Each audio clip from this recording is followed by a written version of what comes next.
इस मूवी का नाम है ग्रीन गटी 2022। तो शुरुआत में हम एक औरत को देखते हैं जो अपने बेटे के कमरे में चेक करने चाहती है कि वो क्या कर रहा है। उसे सोया हुआ पाकर वो वापस अपने कमरे में आ गई थी। इंटरनेट पर इस बारे में पढ़ने लगती है कि इंटरनेट के क्या नुकसानात हैं। लिखा हुआ था कि इंटरनेट बच्चों को बिगाड़ रहा है, उन्हें गलत कदम उठाने पर मजबूर करता है। बच्चे बिना सोचे समझे कुछ भी कर गुजरते हैं। इसी बीच उसके बेटे की आँख खुल गई। कमरे से बाहर आने पर उसे घर से बाहर एक डरावना भयानक सा मॉन्स्टर दिखता है। वो डरता नहीं, उसका मुकाबला करने के लिए चाकू लेता है। मॉन्स्टर भी घर के अंदर आने लगा था, लेकिन अचानक बच्चा डरकर अपने मॉम के कमरे में जाता है और उनके पेट में चाकू घुसा देता है। सीन यहाँ से शिफ्ट होकर आता है मेन कैरेक्टर आशा पर, जो एक यूट्यूबर है और अपने चैनल पर हर रोज वीडियोस डालती है, लेकिन उसके सिर्फ 9 सब्सक्राइबर्स है। इस वजह से वो काफी परेशान रहती है। उसकी फैमिली में 3 लोग हैं, मॉम, डैड और एक छोटा भाई। आज उसके भाई के स्कूल में फंक्शन था जिसके लिए वो निकलने वाली थी। फैसला करती है कि बाहर फोन कोई भी नहीं लेकर जाएगा। चारों अपना मोबाइल घर पर ही छोड़ गई थी। उसका भाई गाना गा रहा था,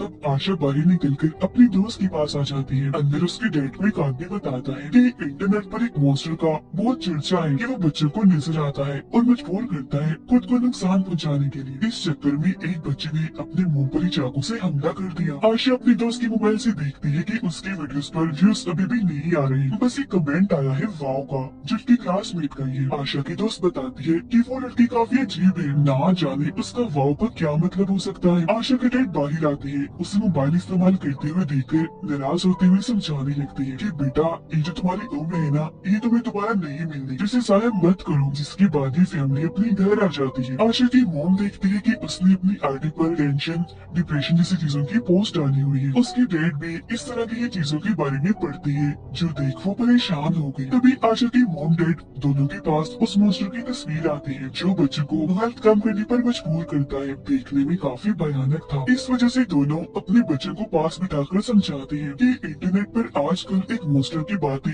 बहुत ज्यादा फैली हुई है, जो बच्चों को नजर आकर गलत काम करने पर मजबूर करता है। ये ऑनलाइन आपको कहीं भी मिल सकता है, तो जरा ध्यान रखिएगा, इंटरनेट से दूर रहिए जितना हो सके। इसके बाद आशा अपने दोस्तों की वीडियोस देख रही थी, जो उसी मॉन्स्टर के बारे में ही बात कर रही थी, जिसका नाम ग्रीन गटी है। तब आशा भी मैसेज करती है कि हाँ, मुझे भी आज ही पता चला इस बारे में। अब उसकी मॉम डैड की परेशानी बढ़ गई थी इंटरनेट को लेकर, क्योंकि उन्हें पता चला कि एक बच्चे ने अपना हाथ काटने की कोशिश की। वो जल्दी से इंटरनेट पर सर्च करने लगती है ग्रीन गटी, और उनके इसी डर के साथ उनके घर के बाहर कोई आ गया। अगले ही पल आशा को भी अपने घर ग्रीन गटी देख जाता है। वो काफी डर गई, जोर से चिल्लाती है। उसकी चीख सुनकर डैड आकर उसे संभालती है। इनके घर पर भी पुलिस आती है। आशा उन्हें बताती है कि मैंने भी ग्रीन गटी को देखा, काफी लंबा था वो, लाल लाल आंखें, बड़े बड़े दांत, बिल्कुल इस तस्वीर जैसा।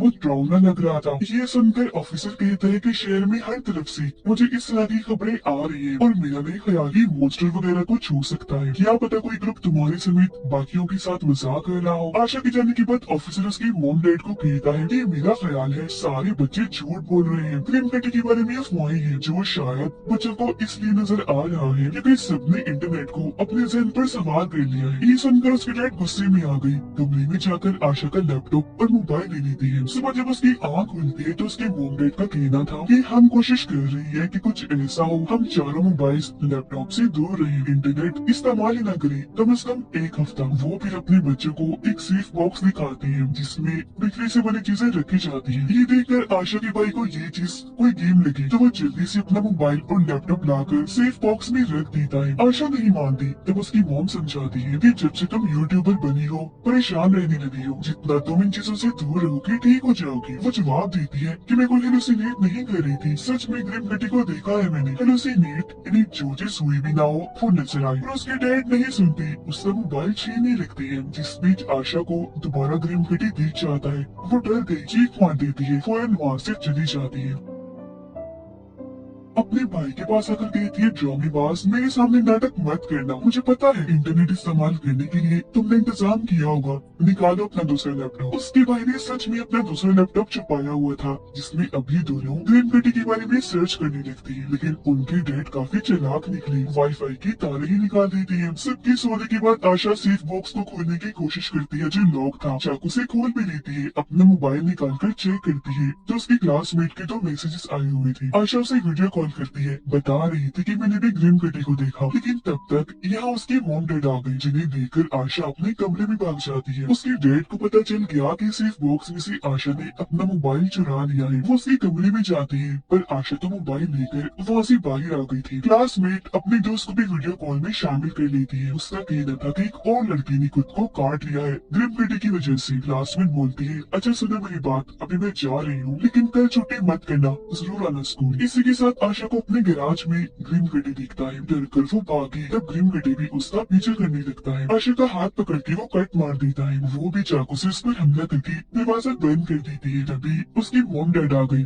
उन्हें लगता है कि आशा ने खुद अपना हाथ काटा। डांट कर हाथ पर कपड़ा रखती है। चोट लगी थी इसलिए आशा को कल स्कूल जाने से मना कर देती है। वो बहाना बनाती है कि टेस्ट है कल, छुट्टी नहीं कर सकती, पर बहाना काम नहीं आया। उसकी डैड मना कर देती है। आशा फिर कहती है कि मैं भला खुद को चोट क्यों पहुंचाऊंगी, और अगर आप चाहते हैं कि सब ठीक हो जाए मुझे स्कूल जाने दीजिए प्लीज। उसकी मॉम आशा को समझती है और कहती है कि ठीक है बेटा, चले जाना स्कूल। स्कूल में बहुत ही कम बच्चे आए हुए थे शहर में चल रही इन हालात की वजह से। आशा वॉशरूम में उस क्लासमेट से मिलती है। वो कहती है मेरे पास भी मोबाइल नहीं है, मेरी मॉम डैड ने भी लेकर सेफ बॉक्स में रख दिया है। दोनों इस बारे में बात करने लगे कि आखिर हमारे मॉम डैड को सेफ बॉक्स का कहाँ से पता चला, कहाँ से इस बारे में पढ़ा होगा। फिर दोनों यहाँ से निकलकर अपने क्लासमेट के घर जाती है जो बहुत अमीर है, और उसके घर में पार्टी चल रही थी। वो यहाँ इंटरनेट इस्तेमाल करने आए थे क्योंकि उसके मॉम डैड घर पर नहीं थे। वो अमीर लड़का भी मान जाता है कि कोई बात नहीं, अगर तुम्हारे पास मोबाइल नहीं है तो मेरा मोबाइल लैपटॉप जो दिन चाहे इस्तेमाल कर सकती है। अब पार्टी में एक लड़का वीडियो बनाता है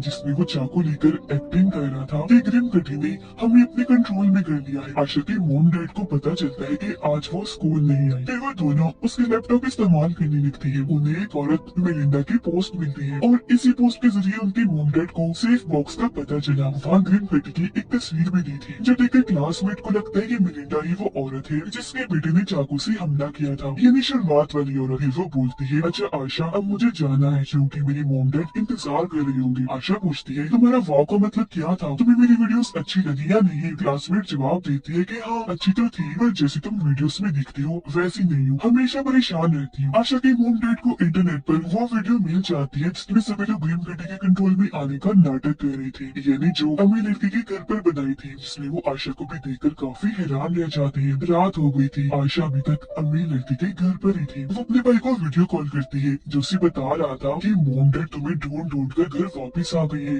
कहाँ हो तुम, उन्हें गुस्सा आया हुआ है, शामत आएगी तुम्हारी। आशा जवाब देती है, अच्छा छोड़ो इन बातों को, एक औरत है मेलिंडा, उसकी जानकारी निकालो जल्द से जल्द। और इसी के साथ वो घर के बाहर ग्रीन किटी को देख रही थी, भागने का सोच रही थी, और जाते जाते इंटरनेट पर ये पोस्ट डालकर जाती है कि मेलिंडा ही वो औरत है जिसने सबके अंदर इंटरनेट और ग्रीन किटी की अफवाहें फैलाई। उसकी पोस्ट उसके मॉम डैड भी देख लेते हैं। उन्हें और परेशानी होने लगी। नीचे आकर आशा पार्टी में आती है। वहाँ भी ग्रीन किटी उसे दिखता है जो बाकी बच्चे को नजर नहीं आ रहा था। फिर वो आकर उसे गले से ही पकड़ लेता है, चाकू निकाल कर उसका पैर काटने लगा। लेकिन अब जैसे आशा उस पर चाकू से हमला करती है वो भाग जाता है। आशा के मॉम डैड अमीर लड़के के घर आ गए। आशा को जख्मी देखकर उन्हें लगता है कि इसने खुद ही अपने आप को काटा होगा, पर असल में ये सब तो ग्रीन किटी ने किया था। उसकी मॉम डैड आशा को संभालती है, वो उनसे पूछती है, वो बिल्कुल सामने था, इन्हें ग्रीन किटी आपने उसे नहीं देखा। उसकी ये बात नजरअंदाज करती जाती है। आशा के भाई को मेलिंडा के घर का पता मिल गया था जो बताने के लिए वो अपनी बहन को कॉल करने लगा, पर तभी स्क्रीन पर उसे अपने पीछे ग्रीन किटी खड़ा हुआ दिखता है जो अगले ही पल गायब भी हो गया था। आशा और उसकी मॉम डैड जब घर आती है तो उसका भाई जमीन पर बेहोश पड़ा था। आशा भी क्योंकि जख्मी थी तो उसे हॉस्पिटल लेकर जाया जाता है। उसे जब होश आती है तो अपने साथ वाले बेड पर अपने भाई को पड़ा हुआ देखती है जो फिलहाल खतरे से बाहर था। उसकी मॉम आशा को बताती है कि मैंने तुम्हारे लिए एक अच्छा सा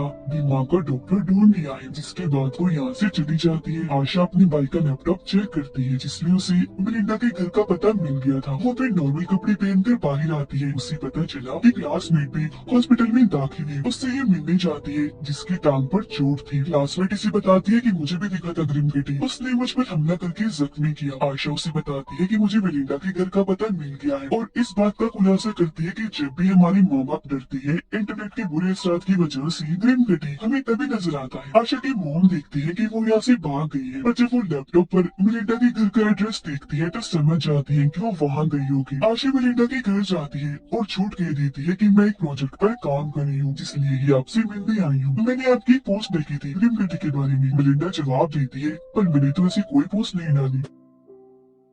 तब आशा डायरेक्ट ही उससे पूछ लेती है, क्या आप वही है जिसके बच्चे ने अपने ही मोम पर चाकू से वार कर दिया था? वो बोले कि हाँ, मेरी फैमिली में हो गया था इस तरह का मसला, लेकिन अब सब ठीक है। आशा पूछने लगती है कि आपको सच में नहीं पता कि बाहर की दुनिया में क्या चल रहा है? ड्रीम किटी, सेफ बॉक्स, इस तरह की चीजों के बारे में आपकी उन पोस्ट पर लोग आंख बंद करके भरोसा करते हैं। पर वो उसकी बातों को नजरअंदाज करके आशा को वहाँ से जाने का कहती है और खुद भी अंदर चली जाती है। आशा पे डस्टबिन चेक करती है जिसमें उसे मेलिंडा का लैपटॉप, टैब, मोबाइल फेंका हुआ मिलता है। वो अब चुपके से करके अंदर घुस आई। मेलिंडा के बेटे के कमरे में जाने लगती है जिसके दरवाजे पर बड़े बड़े लॉक्स लगाए हुए थे। अंदर आने पर उसे मेलिंडा का बेटा मिलता है जो नॉर्मल हालत में तो बिल्कुल भी नहीं था, बल्कि काफी डरा सहमा जमीन पर पड़ा था। और तभी इधर मेलिंडा आ जाती है गन लेकर। बाहर तब तक आशा की मॉम भी आ जाती है जिनसे मेलिंडा आकर मिलती है। आशा अपनी मॉम को बताती है कि इसके पास गन है और ये अपने बेटे को कमरे में बंद करके रखती है। पर वो उसकी बातों को यकीन नहीं करती क्योंकि जानती थी कि मेरी बेटी आशा हेलुसिनेट करती है हमेशा। उसे थप्पड़ मारकर वहाँ से ले जाने लगती है। गाड़ी में जब दोनों बैठी थी तो तभी वहाँ ग्रीम कट आ जाता है क्योंकि आशा की मॉम को उस पर काफी गुस्सा था। पर जब वो अपना गुस्सा गाड़ी की खिड़की तोड़ के निकालती है तो ग्रीम कट वहाँ से गायब हो जाता है। और अब उसकी मॉम मेलिंडा के घर वापिस आकर कहती है कि मेरी बेटी आशा झूठी नहीं है, वैसे कहाँ है तुम्हारा बेटा? जो कहकर वो घर के अंदर आ जाती है। कहती है कि ग्रीम कट की अफवाह तुमने ही उड़ाई है जिस वजह से मुझे और बाकी लोगों को न जाने क्या क्या सहना पड़ा। तो मुझे सारी सच्चाई बता दो, मैं चले जाऊंगी यहाँ से। मेलिंडा बताती है, मैं खुद नहीं जानती कि ग्रीम कटी आया कहाँ से। मैंने एक दिन देखा कि मेरा बेटा खुद को ही काट रहा है, बस उसको बचाने के लिए मैंने उसे लॉक करके रखा हुआ है। ये बताते हुए जैसे ही वो डरती है ग्रीम कटी उसके बेटे के पास पहुँच गया। आशा की मॉम जल्दी से उसके बेटे के पास जाती है जो हवा में लटका हुआ था क्योंकि ग्रीम कटी ने उसे गर्दन से पकड़ के हवा में लटकाया हुआ था। पर वो आशा के मॉम को नहीं दिख रहा था। मेलिंडा फिर गन लेकर आती है लेकिन उसका बेटा दोबारा से उस पर चाकू से वार करता है जिससे वो नीचे गिर जाती है। चाकू से वार उसने अपनी मॉम को शांत करने के लिए किया था। अब आशा और उसकी मॉम मेलिंडा के बेटे को हॉस्पिटल लेकर जाती है। उसकी मॉम आशा को मनाती है, प्यार करती है क्योंकि अब उन्हें यकीन हो गया था कि आशा सच कह रही है, ग्रीम कटी सच में है जो ये सब करता है और ये बात अफवाह नहीं है। क्लासमेट की दोस्त आशा को बताती है कि क्लासमेट की हालत काफी खराब है, शायद वो बेचारी बच न पाए। आशा की मॉम उसके डैड को बताती है कि हमारे बच्चे सही हैं, वो सच बोल रहे हैं, उन्हें कोई दिमागी मसला नहीं है। फिर तभी इधर पुलिस आकर आशा की मॉम को ले जाती है मेलिंडा और उसके बच्चे के बारे में छानबीन करने के लिए। आशा का भाई जब हॉस्पिटल के हॉल में खड़ा था तो उसे वहाँ ग्रीम कटी दिखता है। सीधे जैसे वो वहाँ से भागता है आशा उसे पकड़कर कमरे में लाती है और बता रही थी कि मैं मेलिंडा से मिली थी और मुझे पता चला कि जब भी हमारे माँ बाप डरते हैं ग्रीम कटी हमें तभी नजर आता है और हमला करता है। यही वजह है कि मेलिंडा के बेटे ने अपने ही मॉम पर वार किया था, सिर्फ उनका ध्यान भटकाने के लिए, शांत करने के लिए। और अब मैं भी जानती हूँ कि ग्रीम कटी को कैसे रोकना है। उसका भाई पूछता है, नहीं तुम डैड पर वार करने वाली तो नहीं हो? अब तभी तक ग्रीम कटी आकर उसके भाई को गले से पकड़ लेता है। ये देखकर अपने भाई को बचाने के लिए आशा बाहर आती है, अपने डैड का ध्यान भटकाकर नॉर्मल करने की कोशिश करती है। उनका डर जैसे थोड़ा कम होता है ग्रीम कटी उसके भाई को छोड़ देता है और वहाँ से उसका भाई भी भाग गया था। अब ग्रीम कटी आकर आशा को ही पकड़ लेता है। हालांकि वो चाकू से कई बार उस पर वार करती है पर इससे कोई भी फायदा नहीं होता क्योंकि उसे तकलीफ हो ही नहीं रही थी। वो तो आशा को अपनी जुबान तक काट के दिखाता है। तभी उसके डैड वहाँ आ गई और वो चाकू से इन पर वार कर देती है जो देखकर ग्रीम कटी वहाँ से भाग जाता है। पर वो दोबारा से आशा पर हमला करता है, गले से उसे पकड़कर हवा में लटका देता है, जो चीज उसके डैड भी देख चुकी थी और समझ गई थी कि मेरी बेटी आशा सही कह रही थी, ग्रीम कटी है, उसका उन्हें नहीं दिख रहा। तो अब खुद को नॉर्मल रिलैक्स रहने के लिए वो खुद को एक इंजेक्शन लगाती है जिस वजह से ग्रीम कटी उसे छोड़कर वहाँ से भाग जाता है। उसके डैड आशा से माफी मांगती है कि माफ करना बेटा, मैंने तुम पर यकीन नहीं किया जबकि तुम सच्ची थी। तभी इधर बाकी सब भी आ गए और आशा के डैड को हॉस्पिटल लेकर जाते हैं। अगले दिन में हम आशा को दोबारा से वीडियो बनाते हुए देखते हैं। वो इस सवाल का जवाब देती है कि हाँ, ग्रीम कटी वापस आ तो सकता है पर हमें सबने मिलकर उसे खुद रोकना है। हम अपने होम डैड पर वार नहीं करेंगे बल्कि वो रिलैक्स खुश रहेंगे। फिर उसके डैड, क्लासमेट और मेलिंडा के बेटे की हालत में भी सुधार आने लगा, मतलब सब कुछ नॉर्मल होता जा रहा था। आखिर में वो कहती है कि बेशक आ जाए ग्रीम कटी, हम भी तैयार है और शैतान का सामना करने के लिए। और इसी के साथ ही कहानी इधर ही खत्म हो जाती है।